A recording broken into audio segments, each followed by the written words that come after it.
നിങ്ങൾക്ക് നിങ്ങളുടെ പാരൻസിനോട് വെറുപ്പ് തോന്നിയിട്ടുണ്ടോ? എപ്പോളെങ്കിലും? ഒന്ന് ചിന്തിച്ച് നോക്കൂ. നമുക്ക് ആക്സിഡന്റ് പറ്റി നമ്മൾ കിടക്കുക. ആദ്യത്തെ 2 ദിവസം നമ്മുടെ കൂട്ടുകാരും ഉണ്ടാവും, ബന്ധുക്കാരും ഉണ്ടാവും. അത് കഴിഞ്ഞ് അവർ അവരുടെ ജീവിത തിരക്കിലോട്ട് മാറും. പിന്നെ നമ്മുടെ മൂത്രവും അതുപോലെ പ്രാഥമിക കാര്യങ്ങളൊക്കെ നോക്കി നമ്മളെ ശുശ്രൂഷിക്കാൻ, നമ്മൾ ടേക്ക് കെയർ ചെയ്യാൻ നമ്മുടെ പാരൻസേ നമ്മുടെ കൂടെ കാണുള്ളൂ. നമ്മളെയും കൊണ്ട് ഒരു ഗുണം പോലും ഇല്ലെങ്കിൽ നമ്മൾ തളർന്ന് കിടക്കുകയാണെങ്കിൽ പോലും നമ്മളെ ശുശ്രൂഷിക്കാൻ നമ്മുടെ പാരൻസേ ഉണ്ടാവുള്ളൂ. ആ സമയത്ത് നമ്മളന്ന് കൂടെ കൊണ്ട് നടന്ന പലരും നമ്മളെ വേണ്ടാന്ന് പറഞ്ഞു പോകും. കാരണം നമ്മുടെ കയ്യിൽ നിന്നൊരു ഗുണം ഇല്ലാത്തൊരവസ്ഥ വരുമ്പോൾ നമ്മളെ തുപ്പ വരും. കറിവേപ്പിലാവും നമ്മള്. അതാണ് സത്യം. ഇതൊക്കെ മനസ്സിലാവുന്നത് ചിലപ്പോൾ നമുക്ക് ആക്സിഡന്റിന് ശേഷമായിരിക്കും.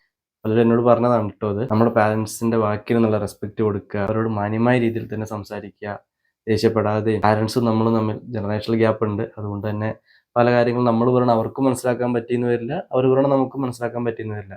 നമ്മൾ സ്നേഹത്തിന്റെ ഭാഷയിൽ പറഞ്ഞു കൊടുത്തു കഴിഞ്ഞാൽ അവർക്കെല്ലാം മനസ്സിലാവും. നമ്മുടെ പാരൻസ് അല്ലേ, മനസ്സിലാവാതിരിക്കുമോ? Be happy.